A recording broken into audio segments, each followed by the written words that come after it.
market today is not what it used to be, and this changes is not in OR's favor. Many of the investors believe that the stocks has bottomed, but we think that the bottom is still far ahead. Good morning, distinguished judges.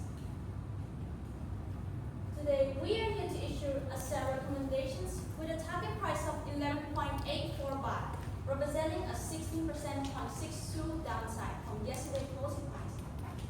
And this is driven by our triple E thesis. Now, the first thesis. The market believes that OR scale can still defend the growth.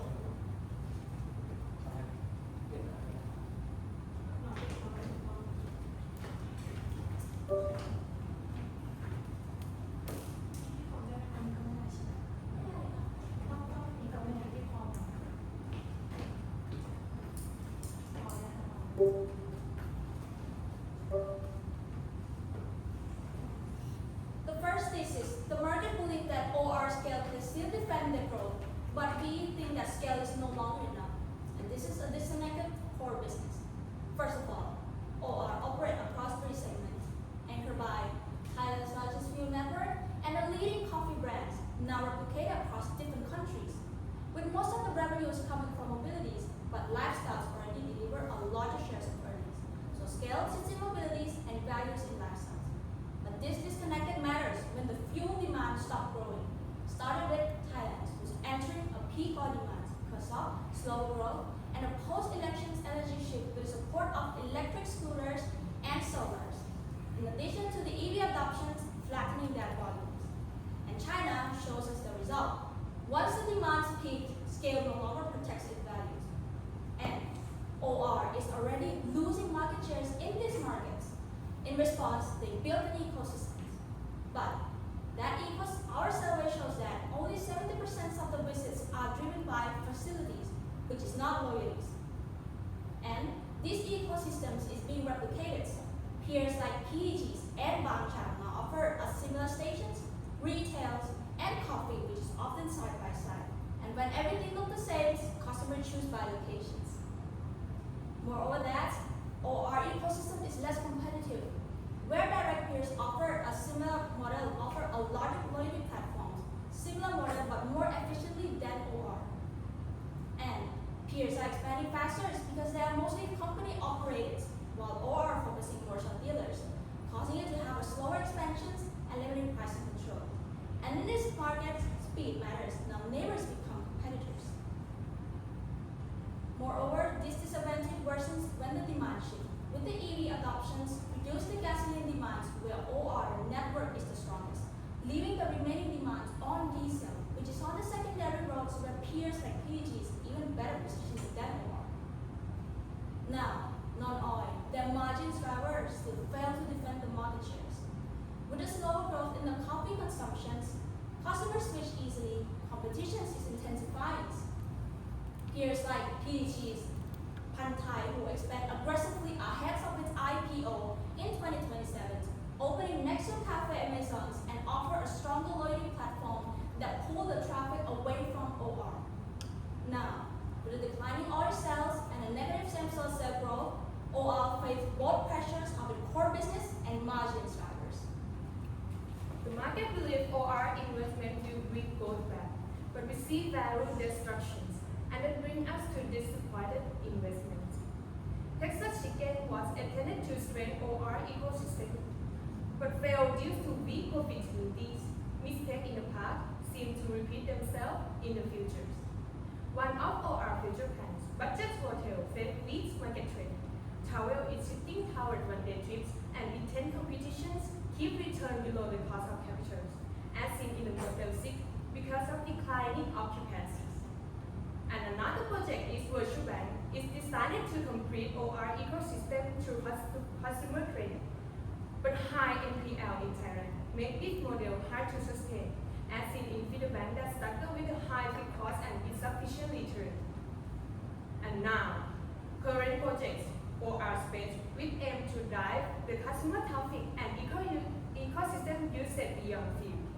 However, our survey show that only 10% of customers use auto service beyond charging, indicating a weak ecosystem. And with 5% shut at public stations, reaching utilization limit, and creating no synergies actually affected in negative same-store sales growth. So, we believe this investment don't create the value and leading ROIC to fall WACC. Next, D3, damage underestimated. Markets see the shock as temporary, but we believe the impact is deeper. Over the past few months, tensions hurt our business in Cambodia. Customers start avoiding Thailand stations, and some dealers asked to switch brand. And this reflects in same-store sales growth that continued to decline. And now, with the main political parties support more on foreign policy, then the relations with Cambodia may not improve soon.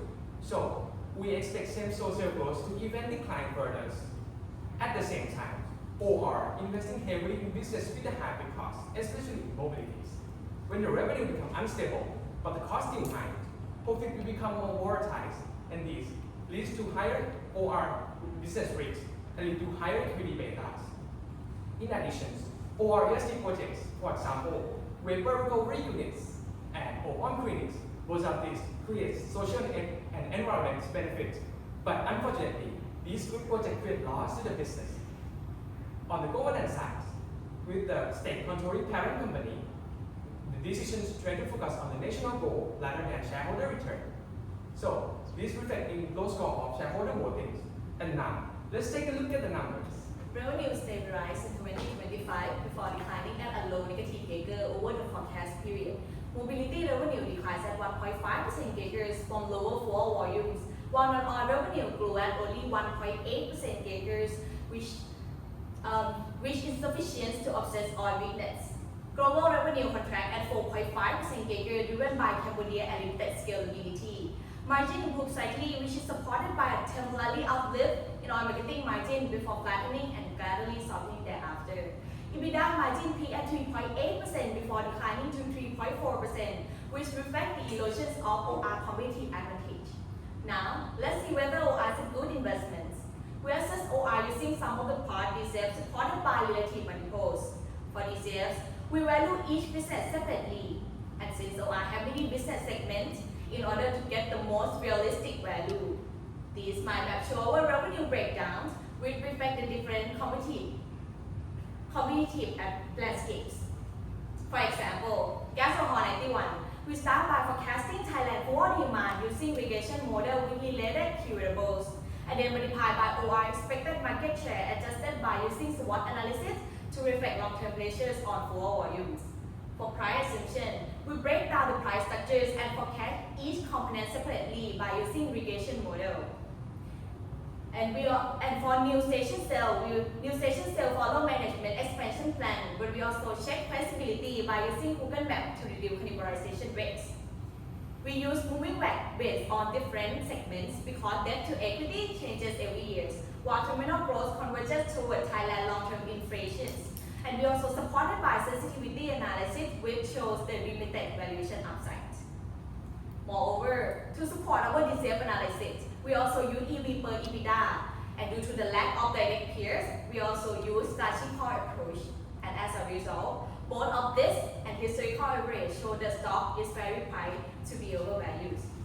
Now, every investment comes with uncertainty, so what could change our view? We have identified two key risks that could challenge our sale recommendation. The biggest upside comes from lower oil fuel fund contribution. If the marketing margin rises by 45%, we will change to a buy. Another risk is lower EV adoption. EV sales will need to fall 25% below our base case to change to a buy recommendation. And to complete our analysis, we ran 100,000 times of monthly color simulation, and 84% of the result continue to support our sale recommendation. This leads to a target price of 11.8 per watt per share with a downside of 16.62%.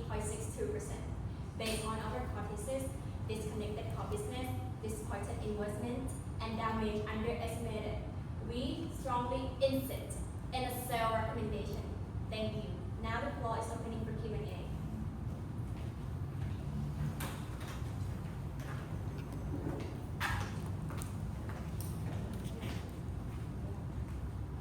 For the cafe Amazon, you show that the forecast 2025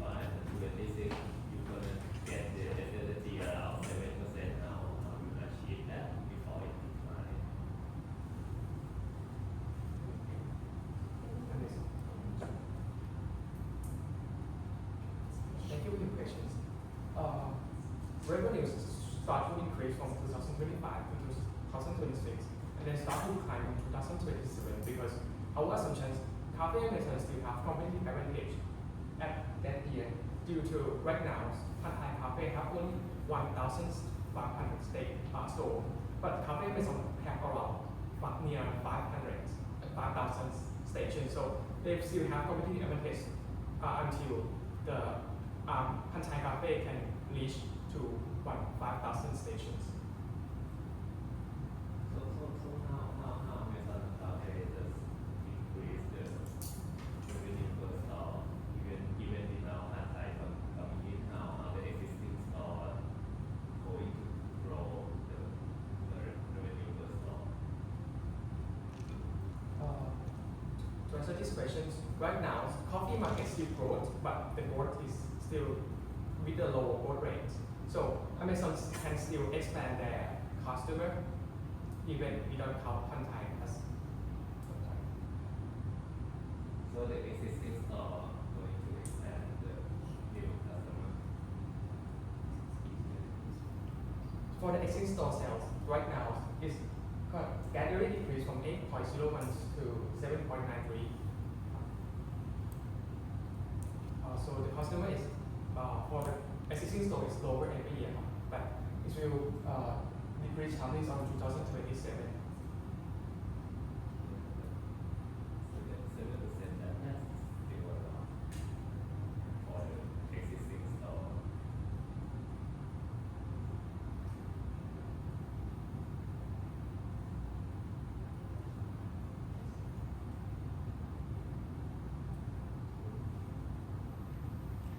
Could you please go back to your valuation part?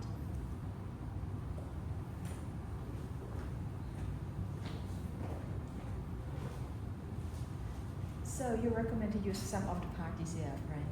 And the terminal value, the terminal growth is 0% or what percent? I didn't catch that. 2%. Why is 2%? For your questions. We use terminal growth equal to 2% based on Thailand long-term inflation. Because right now, target inflation of Thailand is around 1 to 3%. So we use 2% as average. On top of my colleague, we use 2% because we aim not to be biased, but conservative. Even if we use 2% as a terminal growth rate, the value still remain in a negative value in the sensitivity. And you said that you did some survey, right, on your customer that use the service at the gas station. How did you do your survey? Can you talk more about that? How many sites did you visit? How many clients did you interview? Thank you for your question. So we did both online and offline survey. On on-site, we can gather around 600 respondents. So we did not did for only peers, for only OR, but we also did for our peers too. So we distribute the survey and test the customer loyalties. However, the outcome for that is that the customer choose these stations based on locations and price. On top of my colleague, 600 respondents, that is a upper of the number because it is a sample size from the statistical standard. Agree. And with the 95% confidence level and 4% of margin error, our result, we think that is not more than the error does not differ more than the 4%. Yes, and that's why it's integrated with our assumption and proper for the number. That's my answer. Thank you. And because you used sum of the part, did you take into account the conglomerate discount in your model?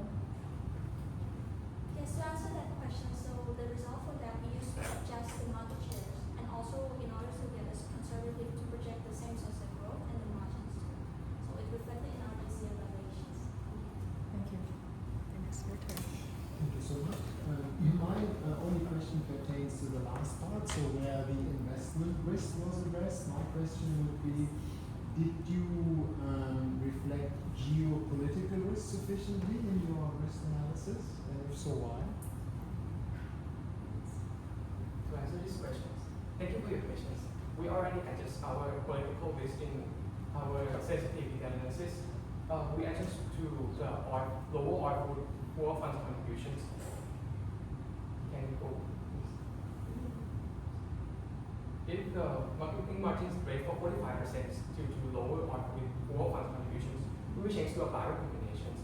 And moreover, we also adjust this into our revenue projection as well, because we when new government they support more on electric vehicles, so it will affect our market size to be lower, so it affect our top lines. Can you go back to the revenue breakdown?